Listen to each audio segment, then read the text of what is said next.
What if I say Griffith was not wrong? What if I say Griffith deserves a success? What if Griffith did something wrong, like did very much wrong? But today I am not trying to justify his actions because he is wrong, but what I am going to do is to focus on the 5% or even 1% of the thing in which I don't think he really was at fault. But once again, I'm not trying to justify his actions. I have always thought, how wrong was Griffith? Thinking about it now, it kinda started during chapter 12 in the manga where there is this scene where Griffith is talking to Princess Charlotte about how he wants a best friend. And unknown to Griffith, Guts and Casca was right there listening to that conversation. Now what Griffith says is very specific and important to consider.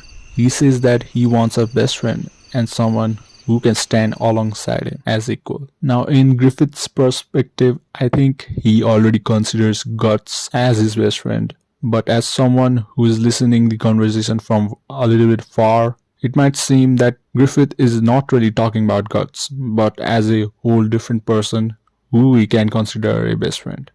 But now we get in the Guts perspective. Hearing that conversation, he wants to leave the band of the Hawks and pursue his own dreams, and somewhere into the future, he wants to stand alongside Griffith as equal. But is this really the right choice though? Could Guts have told Griffith properly about how he heard the conversation and he wants to pursue his own dreams to be equal, to be his best friend? Well, if he had told Griffith, then I don't think it would have the same authenticity about it. You know what I mean? It would kind of feel like Guts was forcing himself to be equal, and the whole relationship of being equal to each other wouldn't have felt kind of real. Or maybe it just needed to be done discreetly, where God leaves the crew without telling really much, and somewhere into the future all things settle quietly. But we do know it does not go that route, and we do know that Griffith suffers from a generational crash out as he loses a battle in the hill to Guts, and Guts leaves the band of the Hawk.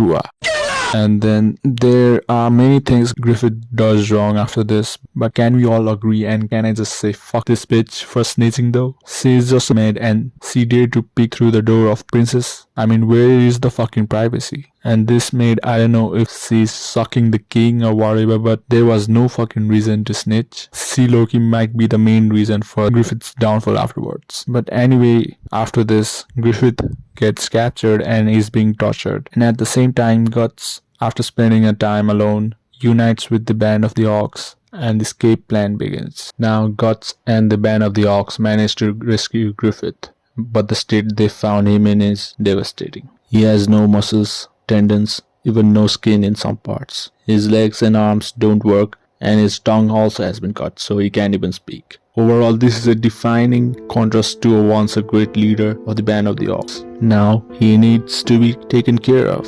He needs to be pitied. He needs help for everything. And for a person who was once born to be a ruler or was supposed to be a ruler, it is surely a devastating thing. Seeing everything you had or could have achieved to be burned down in ashes. I mean, it's kinda his own fault, but nevertheless devastating situation. But what if, even though you are in this situation, you are given a chance. You are given a chance to redeem yourself, to get back what you have lost and achieve your dreams. But of course, in a price of something important to you. I personally would not do it, but if you are in the perspective of Griffith and suffering from situation in he was, I mean, I kind of understand why he would do it, you know. It kind of makes sense considering his character. Kind of makes sense to now sacrifice something in order to achieve what has been your dream. I may get hate for it, but you know, Band of the Hawks had to get sacrificed for the story. But Casca was totally unnecessary, and we are not arguing on that. So what do you think? Can his actions be somewhat be justified or understood based on his character and the situation he was on? The most we can do is to think by ourselves, because this thing is totally subjective. Let me know what you think about this. Maybe I am just thinking it one directional way.